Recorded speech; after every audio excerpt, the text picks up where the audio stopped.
Hi everyone, tonight's video is going to be about restringing a sitar and how to tie a sitar string. This was not my plan for tonight. I was going to practice and well, I had a string break. So this seemed like a really good opportunity to answer this question that a lot of people are wanting to know about. I'm just going to try to go through this process naturally, just because I'm going to do it for real. So the string that broke here is my Ma string, my main playing string. So I'm going to take this off. I'm going to make sure to set the little bead here aside and try not to forget it like I've done in the past. And so I'm just going to unwind this. I'll also go over a little bit chalking the peg, because the reason this broke is my peg has been slipping like crazy. And I talked about this in a live stream I did I don't know, maybe a week or so ago. And so I'm going to re-chalk this peg, and I talked to my teacher a little bit, and he gave me a little tip to try. So I will try that. I've never done that before, but we'll talk about that when we get there. So hang tight and stay tuned for the excitement. My apartment is just a total mess tonight. Like I said, I was not planning on shooting this, and I have a toddler, so there are toys everywhere. If anyone that's curious. Okay, so and the rug is filthy as well. It's really gross, but there's like all sorts of stuff in the way here. All right, so let's see if I can get this to focus here. So I'm just going to try to get this string out of the peg here. See how this goes. Nope, and now the cat's yowling. A pair of needle nose pliers is super helpful for this. Once you get the pliers underneath, it is hopefully just sort of pulling it out. Okay, I think we're out. Great. Now I'll just feed this through. Try not to poke yourself because you will get cut. Look, there's the cat. All right, so now that I have this string out, I'm just going to wind this up, get it out of the way. You have cats, trust me, they will find a way to show up out of nowhere to play with the string. They just love that really fine wire. So now I gotta undo this loop on this end. So let me try to show you what we've got here. So we're going to be tying this loop at the end of the sitar string to attach it. This is actually not a very good loop. I did this a long time ago. I've gotten much better at it, hopefully. What I haven't tied a sitar string in a long time, so this will be, I'll probably have to be relearning this a little bit because you get rusty. Last time I had to do this, I was actually stringing someone else's sitar.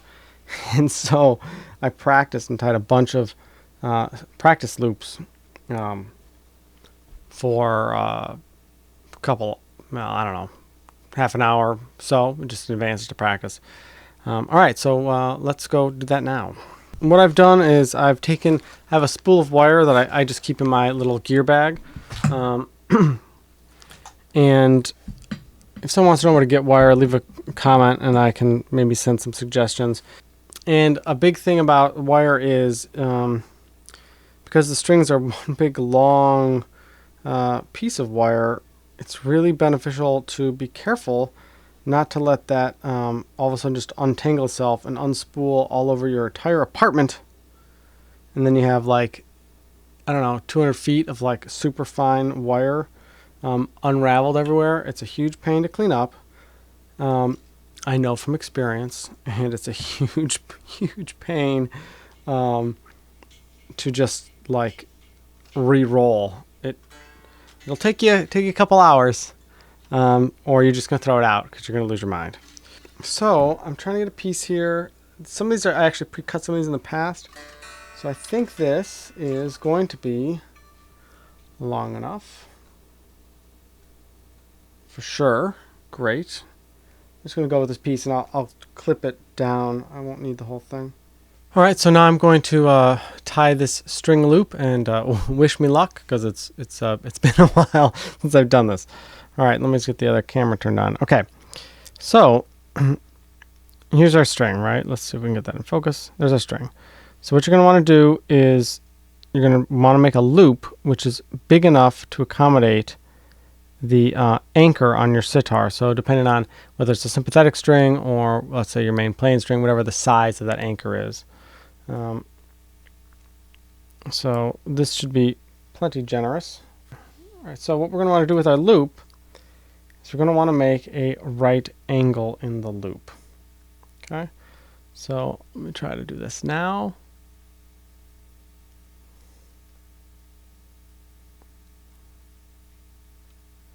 Okay. So you can see, so my fingers are dirty from digging around, playing with chalk and all sorts of stuff tonight. So you can see that I've now made this this bend in the string here. I'm now going to wrap this tail around the string 5-6 times. Some people I've heard do it as many as 10, but I think 5 or 6 is probably adequate. And if your string is a heavier gauge, like I said, you might find that needle nose pliers helps you in this process. You want to keep the loops, you're going to keep each wrap as tight and stacked up on top of, or not on top of, but next to one another. So like little coils that are nice and tight. This is a lot more difficult than you might think. So let's see if I'm just getting the string to hold still for me. Right, so let's see if I can get this tonight. Okay, so 1, 2, 3,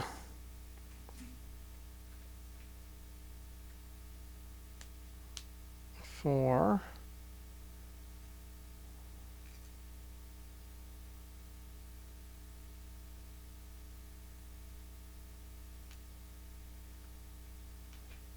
5. See, what happens is, even though I'm spinning, I think I'm wrapping, the string is actually sometimes spinning itself. So you're not actually getting a sometimes you're not actually getting the loop that you think you're getting. And you can see that like my string is actually bent up a little bit here, which is frustrating.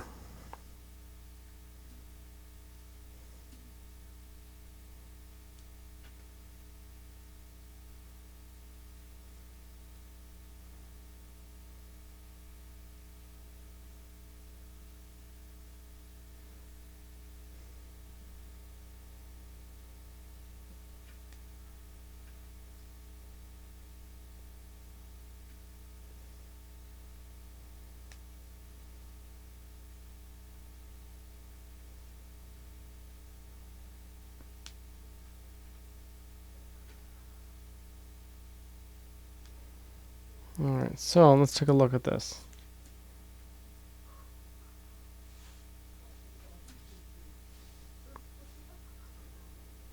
Alright, so this is not fine art, clearly for my wraps, but you can get a sense of there's my coils. You know, this isn't what I do all day long. I practice more than I tie a string. Okay, so now you're going to take this tail here and you're going to tuck it back towards itself, and then you're going to, once it's tucked into itself, you're going to fold it back over, sort of making like a fish hook.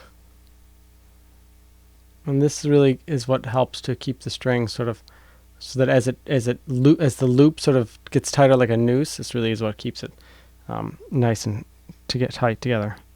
All right, so you can see there's the string. Now I have excess there, so I'm going to clip that. Okay, I'm actually going to use the pliers really quickly to just get that final fishhook a little bit tighter against the string. If you have those little tails sticking out, they can come back and poke you, and that's never fun. It's actually quite painful, and you will bleed. So let me just get that a little tighter. So you can see that the string is wrapped around itself. The string is wrapped around itself, and it comes through and it fish hooks back into itself. Now this is not the most the prettiest of knots. I'm definitely not a I'm not a fine luthier. I don't do this all the time. I probably tie strings 5-6 times a year at most. All right, so our next step here is actually getting the string on the sitar. And first things first is you want to make sure that if your tuning bead here, that you remember to reinstall that. So your string just feeds through. Pull that through. Hello. Great. So I'm going to do the peg end first, and I hope that hope the string's long enough now that I've tied it a couple times. I did a couple knots just for practice, and hopefully it might be a little short now. We'll find out. So this is my tuning peg here, and it has seen some use over the years. Sitar was used when I purchased it. Put the string through. I'm going to give myself a short little tail here, nothing too crazy, and I'm then going to bend this tail 90 degrees. And the string is going to wrap around itself, and this is going to act like an anchor for the string. And that actually might be a little long, so I might clip that a little shorter. Okay, so here I've clipped it. That's the length of the tail that I've left on here, folded over. And now on the other side here, I'm just going to give this a little bit of a bend based on the direction that I tune this peg. So I don't have to think for a second. One thing also I should mention, if your strings are slipping, you can chalk them. And maybe I should do that now while I'm before I get this all wrapped. So to chalk your string, get a little piece of sidewalk chalk. If you use blackboard chalk, like schoolboard chalk, it has wax in it, and that will defeat the purpose. So regular sidewalk chalk, it does not have wax. Rub this all over the peg here in the contact points.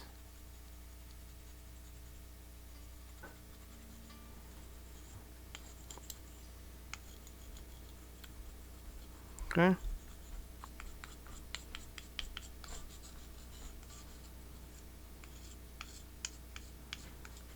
Bottom as well. I don't know how well you can see this, but you probably can get the idea. I'm just rubbing a stick of chalk on the thing. It's not rocket science here, you know.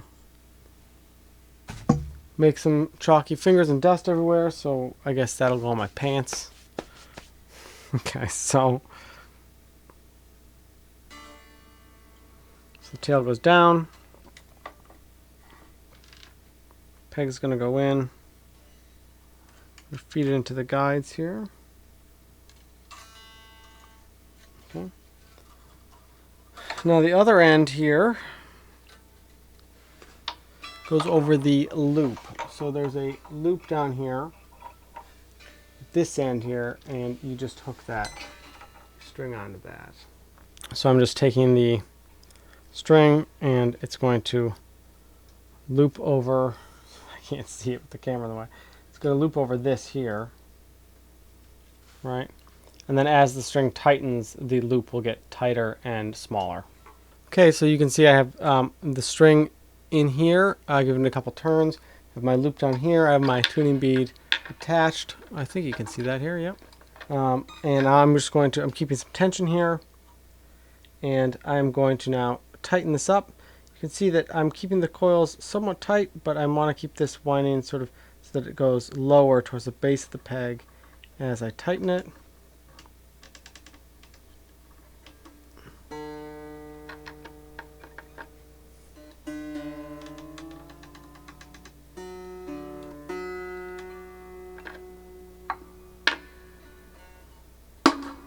Okay, I don't know if you heard that little pop. So I did a little light mean down here, and the knot tightened up.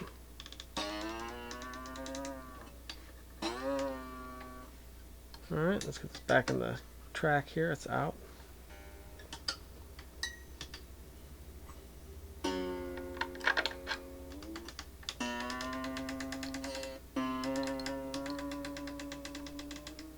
And that's the knot tightening. So maybe I can get a shot of that for you. So see.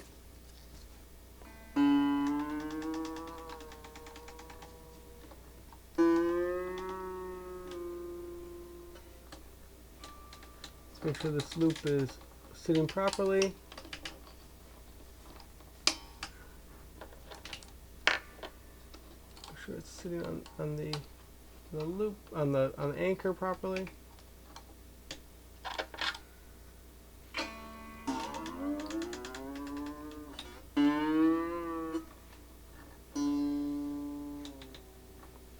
Just fix them out of their top end.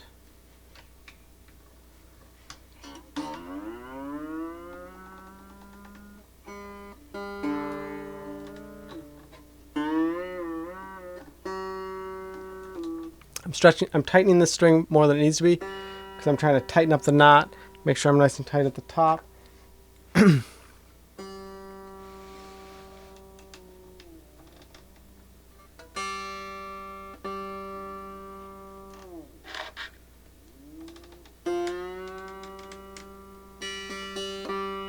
Okay, I said earlier that I was going to maybe share a little secret or tip that my teacher gave me to help keep this peg from slipping besides just chalking it.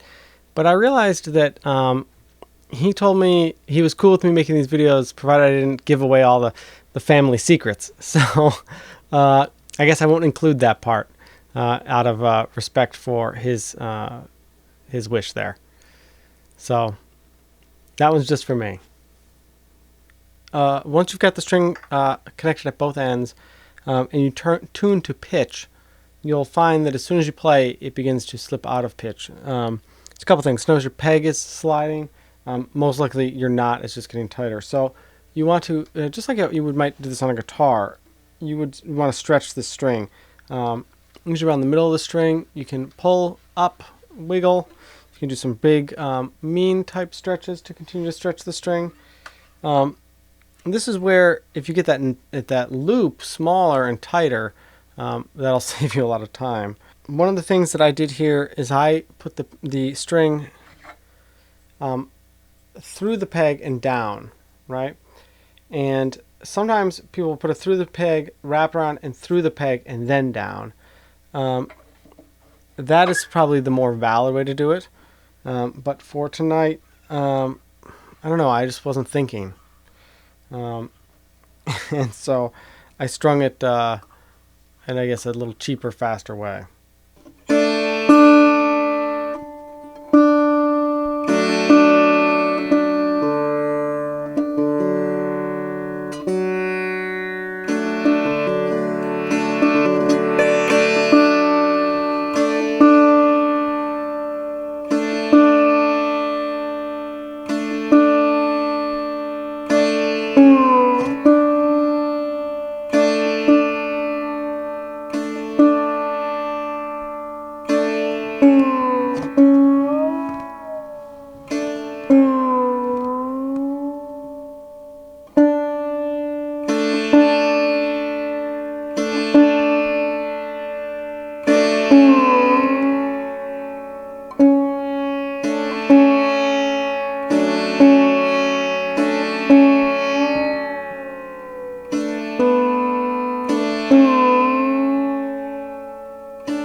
I'm just sort of seeing how we are in tune, how well it's holding.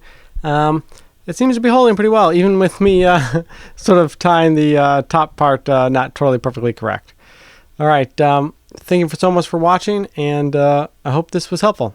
Please like, comment, subscribe, and I'm on Patreon, so check that out too. All right. Have a good night. Bye. It's also like super hot in here. I'm like sweating like crazy.